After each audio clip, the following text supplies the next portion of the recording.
So NFC is evident everywhere, especially in our office spaces. Now, I'm sure that you've been warned about tailgating. Everyone's seen the educational videos. Be aware of your office surroundings, and that works. You know, if someone's trying to sneak in behind you, that's something you can actually be aware of.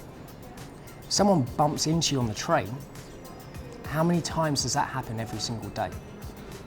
The issue here is cloning NFC is so easy and so accessible.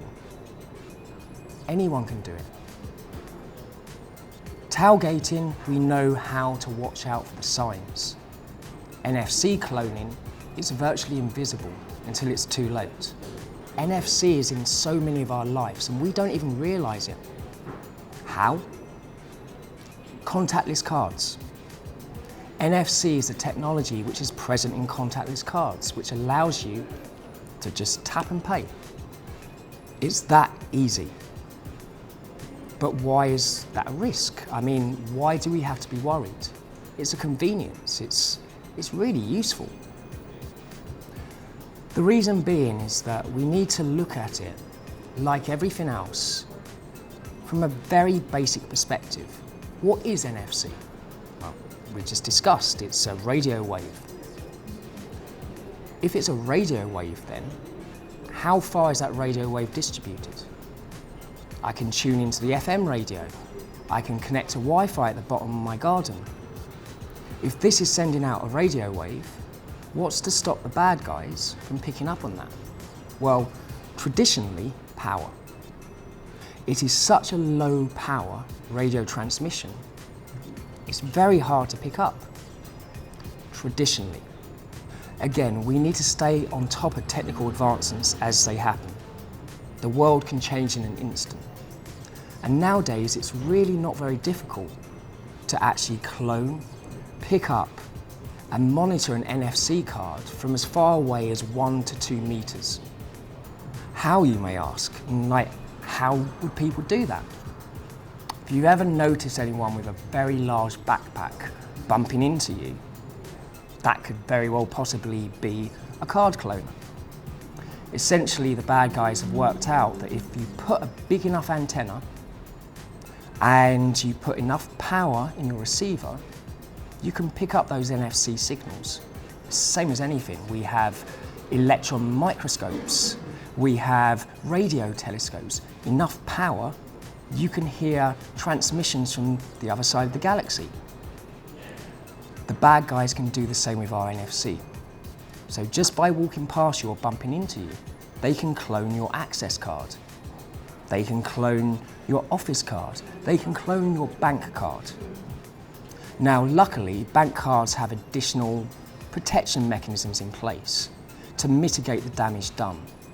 But one of the things people don't realise is that the information they do give out is more than sufficient to allow a bad guy to do some really bad things. You can get the credit card number wirelessly from 2 meters away. That's enough to cause a huge amount of damage. One of the main concerns for consumers is and always has been card data. And what people don't realise is that your full card number is transmitted when you tap and pay.